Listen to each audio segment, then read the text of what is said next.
House of Death, aka Death Screams, 1982, slasher, independent, low budget. The tagline is, "He wants their bodies in pieces." I absolutely hate this film.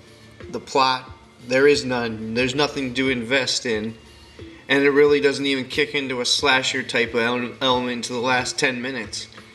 And House of Death makes no sense. There really is no house. It's a bunch of teenagers going around town.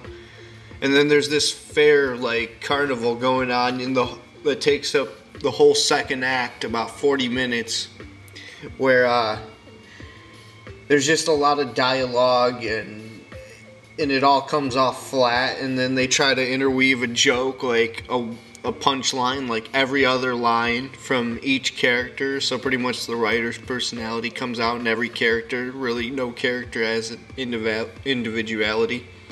And there's just an overabundance of characters. There really is no lead protagonist. It just bounces around.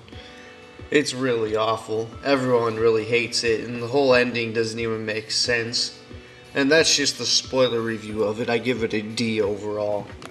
But towards the end, and when I mean the end, I mean the very end, there's a body count of around 11, but they really pace that out. There's 2 in the opening scene, which is in the dark. You can't even really see. It's kind of like a strangulation.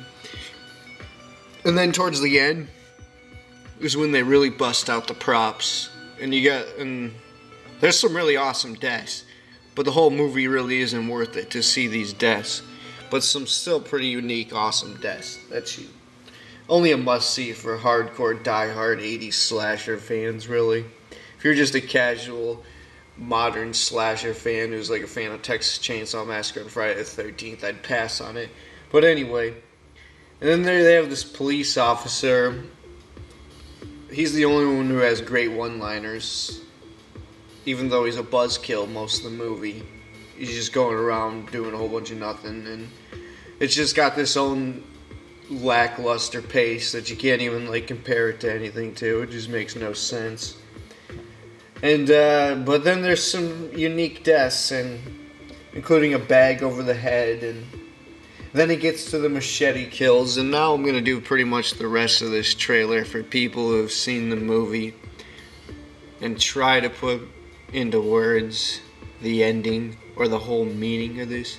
So if you haven't seen it, go and check it out. House of Death, Death Screams, 1982. Anyway, on to the ending and the spoilers for this. So, these teenagers... Oh wait, I forgot to do the Keckler quote. You know how they falsely advertise things just to get you to pick them up. You know the drill. In the final 10 minutes, the whole main cast of these teenagers are at the railroad tracks in the riverside, kind of close to where the opening scene took place, and it makes hints to who the killer was. I really didn't pay attention all that much. I mean, if the second time you pay attention, it would make a lot more sense. But they just throw too many characters, meaningless characters, and then it's no close-up, so it's hard to identify or get the traits from them.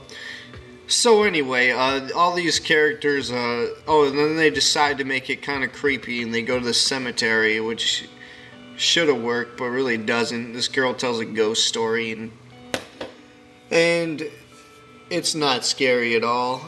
And then they go inside this abandoned house because it starts storming, and this ends up being the House of Death, where this local maniac kind of hangs out. I guess he's the kind of the town loser. He's one of those autistic, kind of grown-up guys who lives with his mom and acts like a maniac and kills people with a machete who he hates in town, or overly sexually provocative girls or whatnot.